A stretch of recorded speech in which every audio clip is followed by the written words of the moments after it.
के लिए तैयार है। 50% से ज़्यादा तो है।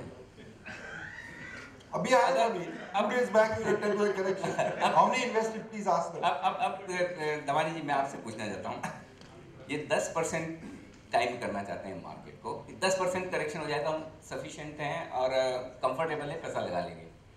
क्या 10% की डाउन साइड रिस्क पे 100% की अपसाइड छोड़नी चाहिए?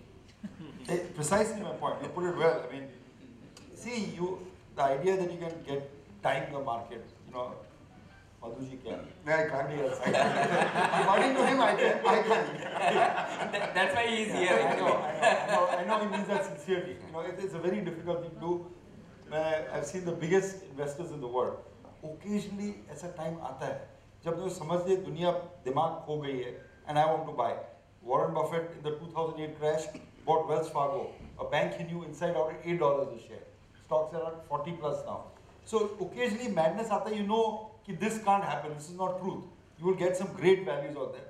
और टॉप में कभी मालूम पड़ता है कि पीतल सोने के भाव बिक रहा है, कुछ भी कर दो, बेच दो, बढ़ भी जाए तो doesn't matter, sell and get out. But otherwise timing is extremely difficult for most people. My advice to everyone, especially these young CAs starting out here, that if you find a great business, सबसे पहले वो ढूंढिए great business. What is the characteristic? Good return on capital, good management, does not dilute equity, has a reasonable payout ratio. Just find that good business and then pay for it. It doesn't really matter. If your money doubles every 3 years, okay, if you can, I think all of us have been able to do that. If your money doubles every 3 years, you can start with any amount of money. आप 10 लाख से शुरू कीजिए, 15 लाख से शुरू कीजिए, 5 लाख से शुरू कीजिए. In the period of 10 years, 20 years, 30 years, you'll be phenomenally rich. There may be, I think in India today, officially people having 1 crore of wealth, I think 4-5 लोग से ज़्यादा नहीं होंगे हिंदुस्तान में, right? But if you start with 10 lakhs and double your money every 3 years, in 10 years you'll be a crorepati. It's that simple. I was of middle class upbringing too, and I have no secret knowledge, no secret source to my wealth, whatever. I just bought great businesses and sat down. और वो कोई इन्फोसिस 500 गुना हो गया, Hindustan liver 10 गुना हो गया, Colgate 25 गुना हो गया, groove finance 30 गुना हो गया. I am not recommending any of these stocks, I am just explaining to in terms of example that great businesses build great value over periods of time, plus you get dividends. Please let me explain this point one more time, Anilji. In India, long-term capital gains are tax-free, zero tax. Dividends in your hands are tax-free. Your CAs, there's no better way to build wealth. You don't have to pay taxes on this wealth. You put it in fixed deposits, you're feeling safe, but actually you're robbing yourself and your future, because inflation is eating into your returns. And equities is providing your long-term gains totally tax-free. तो मैंने 100 में share लिया, आज भाव 500 हो गया, it's tax-free in my hands. Plus the dividends, share 2%, 3%, 3%, 4% yield में आज भी मिल रहे हैं. So it's the best recipe to create wealth is through the stock market. As Madhu said, we are under-owned in equity. India is under-owning equity. जब वो लोग आएंगे लेने, when they realize that gold is not working, real estate is not working, they will come as they already शुरू हो गया उनका आना. तब PE expansion होगा और कुछ नहीं हो सकता है. Because good companies will not dilute equity for you. You will have to buy it from the secondary market. That is what we are seeing now. जो बोले ना जो these quality companies very high PE. Because if you want to buy good quality companies, you have to pay a price for it. But it's still not too late. So my sense is that if you are patient, you'll do all right. That's what. If I can add in this point of underinvestment, I just want to re-emphasize that point because I travel across India. मैं बहुत सारे distributors को मिलता हूँ, मेरे को थोड़ा pulse better है मेरा. मैं बोल रहा हूँ अभी ये हॉल में इतने educated, I was feeling very nervous sitting in the crowd. इन लोगों को सामने क्या बात करूँगा, इनको मैं क्या सिखाऊंगा यार, ये सब सीखे हुए लोग हैं. तो मैं बोल रहा हूँ इस हॉल में अगर 10% करेक्शन के लिए 70% लोगों का हाथ उठ गया, तो आप सोचो रायपुर, जबलपुर, बिलासपुर,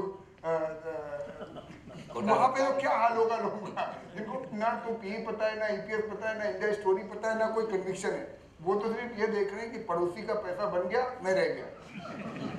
एंड वो जैसे जैसे वो पड़ोसी का पैसा बनते जाएगा ना, एक का बना, दूसरे का बना, तीसरे का बना, ये एक ऐसी जगह, इसको रजिस्ट करना इम्पॉसिबल है. तो वो पैसा मतलब वो इतना बड़ा पैसा हिंदुस्तान का इक्विटी मार्केट में इवेंचुअली आ सकता है. I can't even comprehend today. Just to give you, I told you 3%. Can you guess what was the equity contribution of saving in 1992 in the Harshad Mehta bull period? Hardly anything. It was 40%. Oh, is it? 40% of the saving came in the stock market in 1992. At the peak. At the peak. At the peak, right. मैं तो सिर्फ 3% calculation करके आपको बता रहा हूँ 3 लाख करोड़ आ सकते हैं। वो पीक का नंबर अगर आज आप नॉमिनल सेविंग्स पे लगाइए ना तो करीबन 70 to 80 billion dollars of household savings can come into equity. FII का इंपॉर्टेंस बिल्कुल नहीं रहेगा। आपका इम्पोर्टेंस हमेशा रहेगा रिदम, लेकिन फिर मेरा सवाल आपसे ये जो दमानी जी कह रहे थे 0% टैक्स है long term capital gains, dividend मिलता है, सिंपल कैलकुलेशन है वो। मैं आपसे इसलिए पूछ रहा हूँ कि बैंक्स आपके हमेशा फेवरेट रहे, जिस बैंक में एफडी कराएं एफडी निकाल कर बेहतर है कि उस बैंक का शेयर ही खरीद लें। तो देखो बहुत सिंपल है, इकोनॉमी अगर बढ़ रही है तो बैंक्स को सबसे ज़्यादा फायदा होता है। सिंपल मैक्रो स्टोरी है। रमेश जी ने आगे जाके एक बात कही थी जो बहुत इंपॉर्टेंट है कि आप दो तरीके से इन्वेस्ट कर सकते हैं। एक तो इंडिविजुअल बिजनेसेस को एनालाइज कीजिए, बिजनेस अच्छा है, मैनेजमेंट अच्छा है और उस तरह से जाइए। दूसरा तरीका है टॉप डाउन आइए, मैक्रो अच्छा है तो बैंक्स खरीदिए। मेरा प्रेफरेंस है पहले वाला, इंडिविजुअल बिजनेस, क्योंकि आप इंडिविजुअल कंपनी में पैसा लगा रहे हैं, मैक्रो कब खराब होगा कब अच्छा रहेगा पता नहीं। Okay, individual businesses right cycles. अगर आप देखिए पिछले 5-6 साल में भी जब मंदी का माहौल था, रिसेशन था, कंट्री में ग्रोथ नहीं हो रही थी, फिर भी बहुत सारे कंपनीज थे जिन्होंने ग्रोथ अच्छा किया। दे राइट द साइकिल, तो वो बेहतर तरीका है। लेकिन अगर आप मैक्रो से आएंगे तो बैंक्स में तो तेजी होनी है, बिकॉज इंडिया का अगर जीडीपी ग्रोथ 12-13% होगा, लोन ग्रोथ 15-16-17% होगा, बैंक्स के अर्निंग्स 17-18% से बढ़ेंगे तो आपको वैसे रिटर्न मिलेंगे। तो वो रिटर्न्स आप अगर करेंगे तो आपको 3-4 साल में पैसा डबल होता रहेगा। मतलब सर जो आप कह रहे थे कि 70-80 के भी मल्टीपल पर स्टॉक ट्रेड कर रहे हैं तो वहाँ पर आपको सोचना चाहिए पैसा लगाना नहीं लगाना। लेकिन इस बाजार में इस वक्त दिक्कत यही है, जो अच्छा है वो बहुत महंगा है और जो सस्ता है वो शायद अच्छा नहीं है, वो किसी को लेना ही नहीं, वो किसी को लेना है। तो फिर करें क्या? म्यूचुअल फंड को देखो। That is where I think in a way, in a serious sense, I'm saying that बहुत सारे जो लोग रिटेल की ये जितना आसान दिखता है ना, ये खेल इतना आसान नहीं तो सभी एक्सपर्ट हो जाते हैं। And I don't claim by any remote this thing I am expert है। तो मैं आपको क्या बोल रहा हूँ कि अगर आप नॉर्मल हो और आपका ये फुल टाइम प्रोफेशन नहीं है और आप बोल रहे हो कि मैं पार्ट टाइम इसको करना चाहता हूँ कि कोई मुझे फ़ोन करेगा, कोई टिप दे देगा और मेरा पैसा बन जाएगा, वो रियल लाइफ में होता नहीं है। मेरा ये व्यू है कि आप देखिए म्यूचुअल फंड से किस टाइप का रिटर्न 10 साल में जनरेट करके दिया। और don't look at only Reliance mutual fund, look at the top 5 mutual funds in the country. Anil ji will be surprised the money is multiplied in the mutual fund schemes by a multiple of 25 to 50 times in the last 10 to 15 years. 25 to 15 times mutual fund units have given that kind of return. मैं ये बोल रहा हूँ जहाँ पे complexity है ना कि आपको शेयर चुनने में दिक्कत है, obviously you have to trust people जिनका एक ट्रैक रिकॉर्ड है। and I'm not trying to sell mutual fund.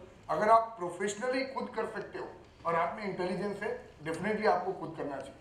पर आपको लगता है कि आपका काम नहीं है, आप 24/7 इसमें इन्वॉल्व नहीं हो, then I think you have to give the money and then leave it to them कि how will they create the portfolio, what kind of portfolio mix they will have, and obviously we will ride through the cycle and at the right time we'll get into the right sector. आपका Reliance growth fund 97-98 में शायद है। मैं जिस दिन join किया Reliance group उस दिन 12 रुपए की एनएवी थी रिलायंस ग्रोथ फंड की। आई रिमेंबर बिकॉज़ मैंने थोड़ा पैसा खुद का भी लगाया था। आज क्या है? आज अभी करीब 850। 97 से नहीं 97 नहीं, 2002 2002 में 12 रुपए एनएवी थी, अभी 850। अब भी अगर मधु ये कहते हैं कि वो एक्सपर्ट नहीं है तब मानेंगे नहीं। यानी कि 12 रुपए की एनएवी अगर 13 साल में, राइट, 13 साल 12 रुपए से 850 रुपए, ये वेल्थ बनी है अगर आपने उस फंड में, और ये ऐसी वेल्थ बाकी सारे फंड्स ने भी बनाई है। दमानी जी, लेकिन अब चूंकि इंडिया ऐसी स्पेस में है जहाँ ग्लोबलाइजेशन का शायद मैक्सिमम असर हमारे इन्वेस्टमेंट्स पर होता है, नए बिजनेसेस आ रहे हैं, नया पैसा एफ आता है, नए बिजनेस। अब जो थीम्स आ रही हैं वो बड़ी सरप्राइजिंग और समझने में बड़ा मुश्किल भी है। मसलन ई कॉमर्स बिजनेस जो अब बड़ा पॉपुलर हो रहा है, जिस तरह के वैल्यूशंस इन कंपनियों को मिल रहे हैं, फ्लिपकार्ट, स्नैपडील, कभी तो लगता है कि ये वाकई में सही है, कभी ये लगता है कि गलत है इस तरह के वैल्यूशन। अगर सही है तो फिर हमारे लिए क्या मौका है? आपने इस थीम को काफ़ी जल्दी पकड़ने की कोशिश की है। ये बताएं कि क्या इन्वेस्टर्स के लिए ई कॉमर्स या फिर ई कॉमर्स से जुड़े हुए जो बिजनेसेस हैं वहाँ पर वेल्थ क्रिएशन का मौका दिखता है? It's a leadership. The market के one of the leadership sectors is e-commerce sector होता है. But जो listed companies हैं, they don't directly participate. Flipkart, Amazon, these are all in the unlisted space. But listed space में will benefit. You know, the telecom companies, packaging companies, advertising companies. ये सब के derivative plays है through e-commerce, which you can play. For example, recently आपने सुना होगा that Federal Express bid for TNT, $5.5 billion because of the delivery. They deliver 1 million packages a day in Europe, so that delivery prowess needed. अगर आप e-commerce में कुछ जाके खरीदोगे, a shirt, a pen, a television, it has to be delivered to you. So it does not take very high IQ to understand. The delivery companies will do well. 5-6 companies हैं India में delivery करने लायक, so it's very easy to study. All of them are trading at now frightening multiples. But 2 साल पहले जाके थे कौड़ियों के भाव मिल रहे थे these companies. So their packaging, media, I keep एक सेक्टर में काफी बार कह चुका हूँ media, और जो मीडिया वाले वो सबसे ज़्यादा नाराज होते हैं मेरे से वैसे media, because you look at this the power of media in this country. I mean, they can knock down governments. You know, Rahul Gandhi was exposed in an interview that he gave with another channel. You know, anyone who comes from abroad, the US president, they all come and give use to the media. And yet these stocks, आप बोलते हैं ना अच्छे share नहीं मिल रहे, आज भी मेरे हिसाब से मीडिया के stocks available for free. There's no sense. The market makes no sense. Now what will happen? Digitization will happen. Subscription revenue बढ़ जाएगी. जो ARPU जो 200-225 रुपया है, वो शायद 500 हो जाएगी. It'll be huge money for the media companies. So there are various ways to play this e-commerce boom, जैसा आप बोल रहे हो. Maybe we can't participate directly in the mainline companies, but through logistics, packaging, media, data, there are other ways to do it too. Damani जी, जब इस Saturday को मैं काम कर रहा हूँ ऑफिशियली, तो मेरे लिए एक बड़ी फ़ायदे की बात ये होगी कि मुझे एक कन्विक्शन मिल गया कि मेरे ESOPs पर आने वाले समय में बड़ा पैसा बनेगा. Absolutely.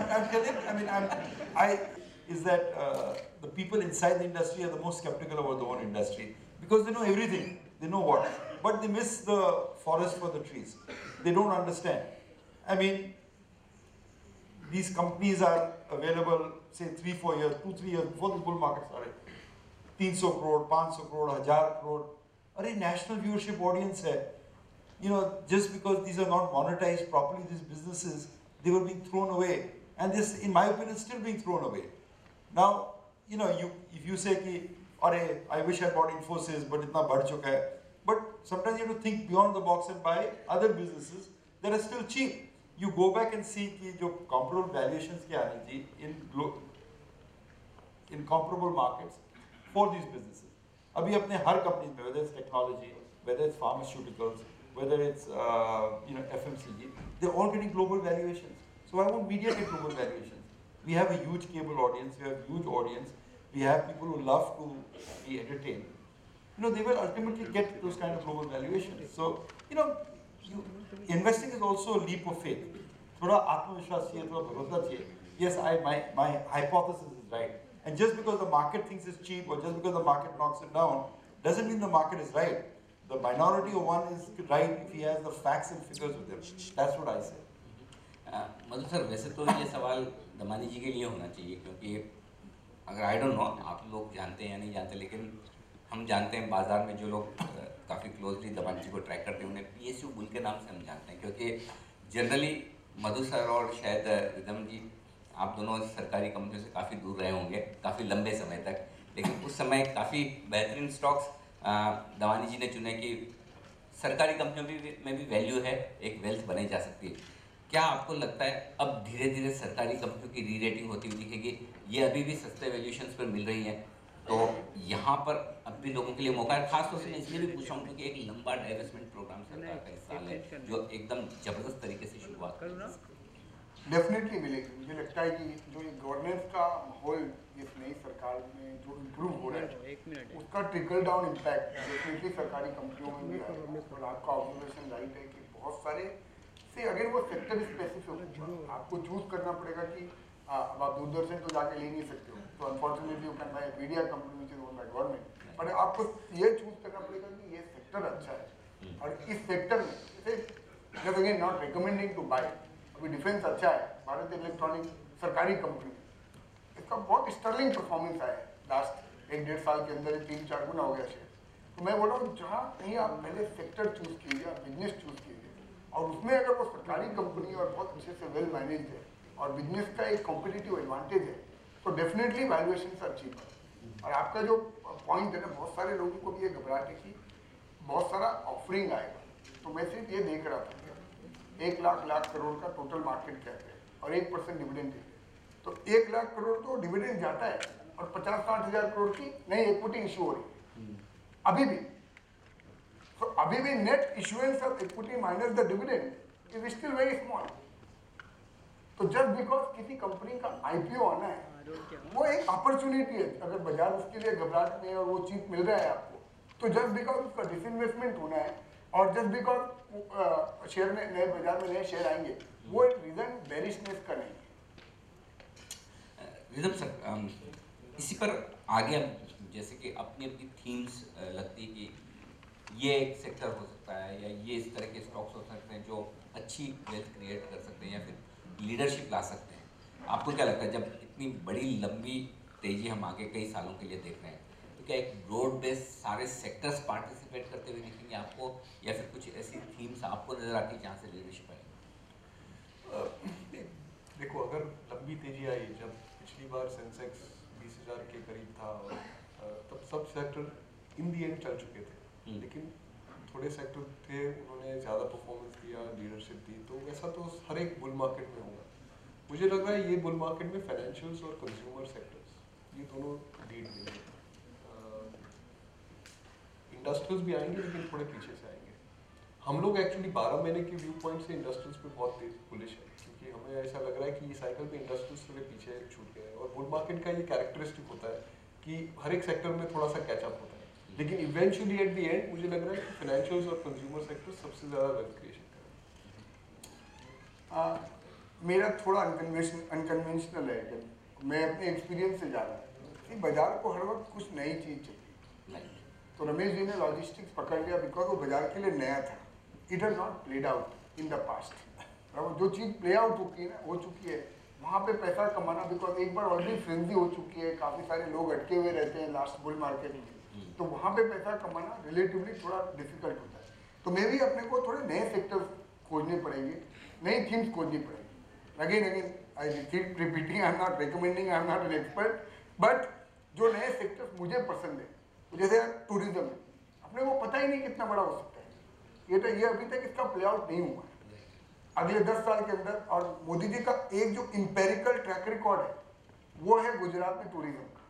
लास्ट 10 साल में आप देखो सोमनाथ जैसे मंदिर में भी कम से कम 10-20 गुना ज़्यादा क्राउड आने लग गया है versus what it was 10 years back. Maybe defence, maybe e commerce से रिलेटेड जो चीज़ें हैं, मे बी अर्बन कंजम्पशन, जो क्योंकि अगर इतनी सिटीज़ बनेगी